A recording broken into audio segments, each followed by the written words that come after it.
नमस्ते। रोज़ रोज़ के जो काम होते हैं ना वो बहुत झंझट भरे होते हैं और रोज़ ही रोज़ हमने कुछ ना कुछ नए नए चैलेंज फेस करने होते हैं। हमें पता हो कुछ स्मार्ट से टिप तो रोज़ के जो काम होते हैं ना वो बहुत ही आसान हो जाने वाले हैं। तो पहला टिप है मेरे आटे को लेके। जब भी हम रोटी बनाते हैं तो अक्सर ऐसा कभी कभी हो जाता है कि हमने कुछ आटा उठाना पड़ता है या थोड़ी देर के लिए या फिर अगले टाइम के लिए हम आटा लगा के रख लेते हैं एक्स्ट्रा में। तब आप इस प्लास्टिक बैग का यूज़ कर सकते हैं। तो ये वाला बैग तेल का होता है। तेल के जो पाउच होते हैं ना वो वाले आते हैं। तो एक तरह से हम कटिंग कर लेंगे इस तरीके से सीजर की और इसे फेंकना नहीं है। आप इसमें अंदर हाथ डाल के देखेंगे तो अभी भी आप देख सकते हैं इसमें ना ऑयल की एक लेयर होती है। तो ये बहुत ही काम आने वाली पॉलीथीन है। जब भी आप आटा रखते हैं तो इस तरीके का फूड कंटेनर आप यूज़ करते ही होंगे। इसे यूज़ करेंगे तो अगली टाइम ये धोने के लिए निकलेगा तो यहाँ पर हमारा खर्चा होने वाला है। तो आप यहाँ पर जो वेस्ट में फेंकने वाली पॉलीथीन है ना जो ऑयल की है इसे फेंकने की बजाय इस तरीके से आप इसमें आटा रख सकते हो और आप इसे बहुत टाइम यूज़ कर सकते हो। 1 से 2 बूंद ही ऑयल लगेगा और पूरी जो पॉलीथीन बैग है ना उसमें पूरे से अच्छे से फैल जाता है। तो यहाँ ऑयल भी बहुत कम लगने वाला है और ये मैनी टाइम यूज़ होने वाली पॉलीथीन है। तो इसका आप यूज़ ज़रूर करिएगा। जब हम कपड़े लेकर आते हैं तो कपड़े के साथ ना इस तरीके का कुछ धागा भी आता है। इस धागे को अक्सर हम कचरे में फेंक देते हैं। इस धागे को ना कभी नहीं फेंकिएगा। एक तो ये बहुत मजबूत होता है और जब इस तरीके का कोई पॉली बैग को जब हमने बांधना होता है तो ये काम आ सकता है। तो इसे फेंकने से पहले आप घर में स्टोर करके या किसी छोटे से कंटेनर में आप इस तरीके के धागे को ज़रूर रखिएगा। जब हम न्यू ड्रेस लाते हैं ना तो टैग के साथ ये वाला धागा आता है। तो इस वाले धागे को आप संभाल के रखिएगा और इस तरीके के काम में लीजिएगा। तो दोनों ही टिप आपके बहुत ही काम आने वाली है। तो इस तरीके से जो आटा है ना वो नरम का नरम बना रहेगा और आप फ्रिज में इसे रख सकते हो। अगला हैक है मेरा आलू को लेके। जब हमें कोई ऐसी रेसिपी बनानी होगी, आलू हमें 2 से 3 ही लगने वाले हैं, तो तब हम इसे कुकर में ना करते हुए आज हम नए तरीके से इसे पकाने वाले हैं। तो यहाँ ले लेना है हमने एक फॉग और इसमें करना है होल। होल करने से क्या होगा कि इसमें जल्दी से पक जाएगा और ये वाला तरीका बहुत ही यूनिक सा है। तो इसे आप एक बार ज़रूर ट्राई करके देखिएगा। ये बहुत ही सिंपल सा है। तो इस तरीके से हमने आलू में इसमें होल कर लेने हैं फॉग की मदद से। उसके बाद में हमने माइक्रो ओवन में इसे बेक करने के लिए रख देना है। तो मैं यहाँ पर माइक्रो ओवन में रख रही हूँ इसे। यहाँ पर हमने इसे लॉक कर देना है, प्री हीट कर लेना है पहले माइक्रो ओवन को। उसके बाद में 200 डिग्री पर हमने कन्वेंशन मोड पे इसे 15 मिनट के लिए बेक होने के लिए छोड़ देना है। आफ्टर 15 मिनट आप देखेंगे कि जो हमारा आलू है ना वो अच्छे तरीके से बेक हो जाएगा या पक जाएगा। तो इसके लिए आप बार बार कुकर ना चढ़ाते हुए ये सिंपल सा तरीका आप अप्लाई कर सकते हैं आलू के लिए। तो आलू बहुत अच्छे से यहाँ पर बेक हो चुका। फिलहाल में काफ़ी गर्म है पर मैं आपको इसको खोल को दिखाने वाली हूँ। इससे क्या है कि आप देख पाएंगे कि सच में आलू इस तरीके से बॉयल भी हो जाते हैं या विदाउट पानी के। यहाँ आप बिना गैस जलाए भी आलू बेक कर सकते हैं। तो देख सकते हैं अब आलू बहुत अच्छे से पक गया है। तो जब छोटी मोटी से कोई रेसिपी बनानी हो और आलू कम क्वांटिटी में हमने पकाना है तो आप ये वाला हैक ट्राई कर सकते हैं। इससे आलू बहुत अच्छे से बेक हो जाते हैं।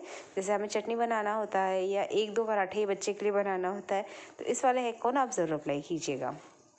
और आप आलू देख सकते हैं बहुत अच्छे से यहाँ पर पककर तैयार हो गए हैं। वीडियो आपको यूज़फुल लगता है तो वीडियो को लाइक कीजिएगा और इसे अपने दोस्तों में शेयर ज़रूर कीजिएगा। बहुत ही यूज़फुल वीडियो है, बहुत ही काम आने वाली है आपके। अगला टिप है मेरा लहसुन को लेके। तो जब भी हम लहसुन छीलते हैं तो लहसुन छीलते वक्त एक प्रॉब्लम होती है कि जो हम लहसुन छीलते हैं ना वो हमारे जो भी बर्तन में हम ले रहे हैं या ऐसे ही छीलते हैं तो इसका छिलका ना बहुत फैल जाता है। तो आप गहरे वाला या थोड़ा सा इस तरीके का बर्तन लीजिएगा कि उसका छिलका बाहर फैले नहीं। इससे जो स्टैंड है या जहाँ पे भी आप लहसुन छील रहे हैं वो मैसी नहीं होगा, गंदा सा नहीं लगेगा। तो आप थोड़ा सा गहराई वाला इस तरीके का बर्तन लीजिएगा जिससे लहसुन का छिलका ना पूरे फैले नहीं, क्योंकि लहसुन का छिलका ऐसा होता है बहुत हल्के से भी ना फैल जाता है। तो आप इस तरीके को ज़रूर अप्लाई कीजिएगा। और यहाँ आज मैं लहसुन के छिलके का आपको यूज़ करके बताने वाली हूँ। तो हमने ले लिया है लहसुन का छिलका और यहाँ लिया है मैंने थोड़ा सा न्यूज़पेपर। आपके पास कपूर हो तो आप वो ले सकते हैं। मैंने यह न्यूज़पेपर लिया है। उसके बाद में हमने लेना है तेज पत्ता। अब यहाँ हम तेज पत्ता के भी टुकड़े कर देने वाले हैं। गर्मी का सीज़न आने वाला है और मक्खी और मच्छर आने लग गए हैं। तो इसके लिए बहुत ही गजब का टिप है। आप यहाँ पर तेज पत्ते, लहसुन और न्यूज़पेपर का यूज़ करके घर में जो आने वाले मक्खी मच्छर है उनको भगा सकते हैं। इसकी जो तीखी स्मेल होती है ना वो मक्खी मच्छर को बिल्कुल अच्छी नहीं लगती। इससे मच्छर है ना जल्दी से भाग जाने वाले हैं। तो जब भी लहसुन का छिलका बच जाए या लहसुन का छिलका आप कचरे में फेंकते हो तो ये वाला हैक आप अप्लाई कीजिएगा और घर के ऐसे कॉर्नर में रखिएगा जहाँ पर मक्खी मच्छर आते रहते हैं। तो ये मेरा एक घर का कॉर्नर है जहाँ मैंने इसे जला के रख दिया है। उसकी जो स्मेल है ना वो बहुत ही तीखी है तो ये उनको बिल्कुल पसंद नहीं आएगी और जो मक्खी मच्छर है वो भाग जाएंगे। तो ये वाला हैक ना आप ज़रूर अप्लाई करके देखिएगा इस सीज़न में। अगला हैक है मेरा संतरा को लेके। तो जैसे ही गर्मी आने लगता है तो संतरा बहुत सारा आता है, तो मैं आज संतरे का बहुत ही अच्छा सा आपको यूज़ करके बताने वाली हूँ। तो यहाँ मैं संतरे का 2 कट लगाने वाली हूँ। जो मैं आपको यूज़ बताने वाली हूँ ना, आप इसमें संतरे के छिलके का भी यूज़ कर सकते हैं। मैं डायरेक्ट संतरे का यूज़ करके बता रही हूँ। तो यहाँ मैं एक संतरे को पूरा आधा रखूँगी और एक संतरे के यहाँ पर 4 पीस कर लेने वाली हूँ। तो जैसा भी आपको सफिशिएंट लगता है आप वो वाला तरीका अप्लाई कर सकते हैं, बट यहाँ पे हमारे संतरा लेना बहुत ज़रूरी है।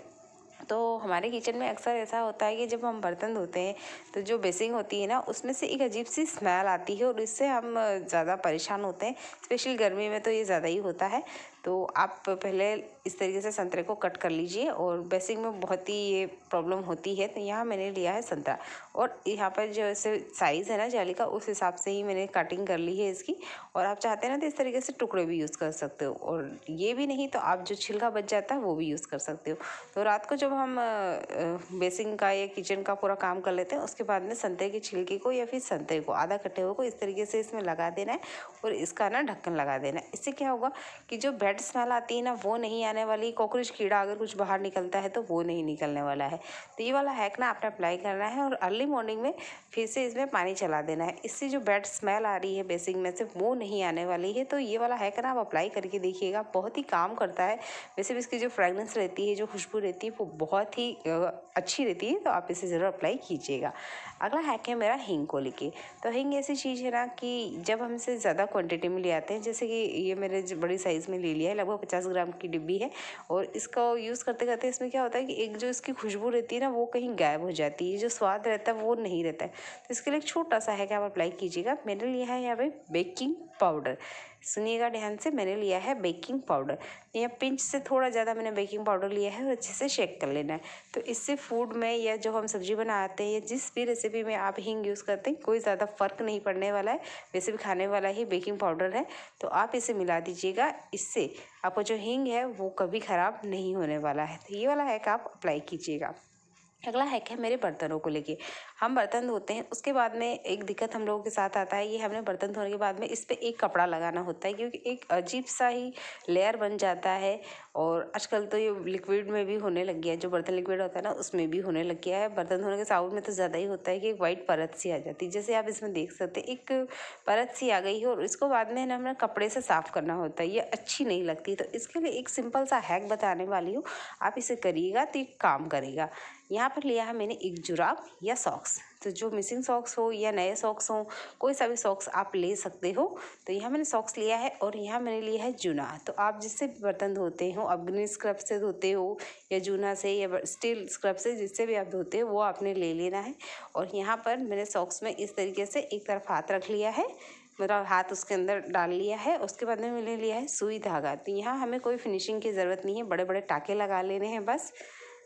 तो इस तरीके से देखिएगा, मैंने बड़े बड़े टाँके लगा लिए, 3 से 4 टाँके लगा लेना है, ताकि ये सॉक्स पे अच्छे से लग जाए। इससे क्या होगा कि ये फिसलेगा नहीं। बार बार जब हम एक बार सॉक्स में हाथ डाल देते हैं ना, तो जो बर्तन स्क्रब या कुछ भी हम काम करते हैं ना, तो हमारा बार बार फिसलेगा नहीं। इसलिए ये मैंने स्क्रब को इसी में टाँका लगा दिया है।